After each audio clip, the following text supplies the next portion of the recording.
សួស្តីអ្នកទាំងអស់គ្នាវិលស្វាគមន៍សាជាថ្មីម្ដងទៀតមកកាន់ Channel របស់ Admin ហើយថ្ងៃនេះផងដែរសូមមកតាមដានទស្សនានៅព័ត៌មានជាបន្តទៀតដូចតទៅសម្រាប់ប្រិយមិត្តថ្មីដែលមិនទាន់បានចុច Subscribe សូមចុច Subscribe ម្នាក់មួយផងណាដើម្បីទទួលបានវីដេអូថ្មីៗជាច្រើនទៀតពី Admin អនាគតរបស់ Andre Onana Manchester United មានគម្រោងលក់ Onana នៅរដូវក្តៅនេះទោះបីគាត់ចង់ត្រឡប់មកប្រកួតវិញក៏ដោយបច្ចុប្បន្នគាត់ខ្ចីជើងនៅ Trabzonspor នៅសល់កងត្រា2ឆ្នាំក្លឹបមិនចង់មានអ្នកចាំទីប្រាក់ខែខ្ពស់ជាជម្រើសទី2គាំទ្រ Sene Lammens ជាអ្នកចាំទីលេខ1ទិញដៃលក់ឬខ្ចីជើងបន្តមានក្លឹបចាប់អារម្មណ៍ Monaco Besiktas Saudi Arabia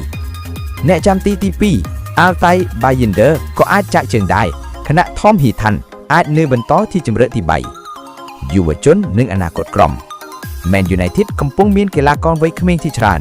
Jim Thwaites កំពុងហាត់ជាមួយក្រុមធំ Amir Ibrahimov កំពុងជាសះស្បើយពីរបួស Jack Morehouse កំពុងទាក់ទាញចំណាប់អារម្មណ៍ពីក្លឹបផ្សេងៗក្លឹបក៏កំពុងពិភាក្សាជាមួយសហព័ន្ធបាល់ទាត់ Liberia ដើម្បីរៀបចំប្រកួតយុវជនដែលអាចរកឃើញតារាថ្មីពីអាហ្វ្រិក